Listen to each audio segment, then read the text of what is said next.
We're just a few weeks out from primary elections here in Florida, and we know voter turnout is usually much lower for primaries. But you should know one box on the ballot in Pasco and Hillsborough counties could cost homeowners hundreds of dollars to help our public schools. It's a 1% millage tax that will either pass or fail on August 23rd. ABC Action News in-depth reporter Stasi Almos looks at this tax from all angles, pressing school districts on why they need more money and where it would go.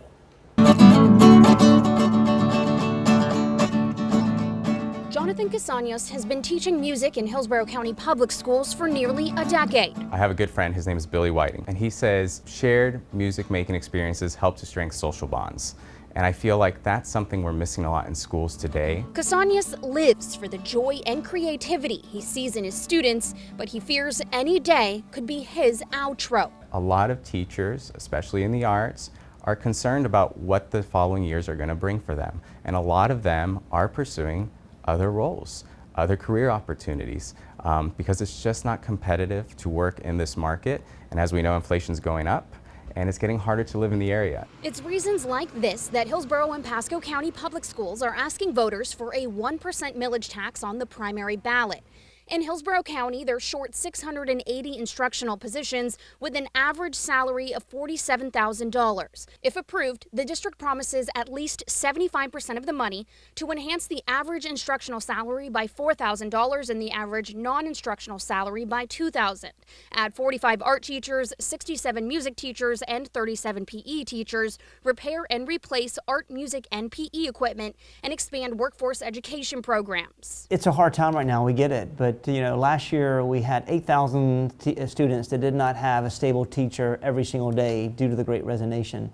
And that's unfair. Every day that we wait, that number grows and exacerbated. In Pasco County, they're short 364 instructional positions with an average teaching salary of $46,000. The district says the additional money would enhance salaries for non-administrators, including teachers, bus drivers, and custodians. If you drive up and down 54, lots of places in Pasco, you can see there's lots more students. We're building schools. We're having to hire teachers to go into those schools, and bus drivers and everything else. I took some citizen concerns to political analyst Susan McManus. There's some question about, with so many people moving into the area and property taxes already up, people are like, well, you should be already getting more money from all these people moving in, impact fees and all those sorts of things. What would you say to those people? Well, it is true, and that's one of the big question marks. But under state law, the millage rates for operational sides of school districts are set by the state, not locally. So they can't really tap 100% into that growth in the property tax due to assessment values going up and so forth. There's also been concern over Hillsborough School's past financial issues. So I asked Superintendent Addison Davis what's changed. This is the first year in a decade that the school district will not end in a financial deficit. And that came through tough decisions. And my first 8 months were hard when we found out that we were $150 million in the hole and had to cut positions, move 400 teachers from one school to the next. It was super unattractive, but it was what we had to do, and I had to do as a leader to be able to protect this organization so the state of Florida didn't take us over in the receivership. You need to be able to make ends meet.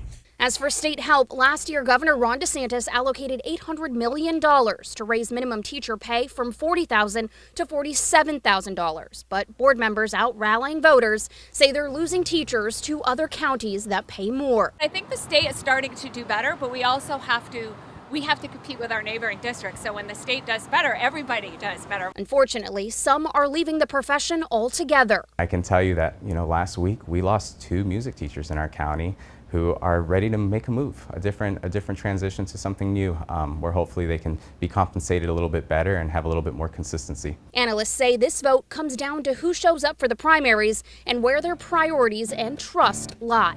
In Tampa, I'm in-depth reporter Stasi Almos, ABC Action News. We also asked these districts why they chose to put these referendums on the primary ballot instead of the November ballot. We're told that in November there will be countywide taxes for voters, a transportation tax in Hillsborough, and a penny for Pasco tax. They did not want to get these taxes mixed up with education, especially in such a financially difficult time for everyone. There's been some controversy about that. Some feel that They should have waited till November because more people would weigh in on the decision, and putting two tax proposals on one ballot was not seen as very shrewd, and particularly in times of recession. All right, so what is this actually going to cost homeowners? For a $250,000 home, it would be $225 extra a year. $350,000 home, $325 a year. $450,000 home, $375 extra a year. If approved, these taxes will last for 4 years.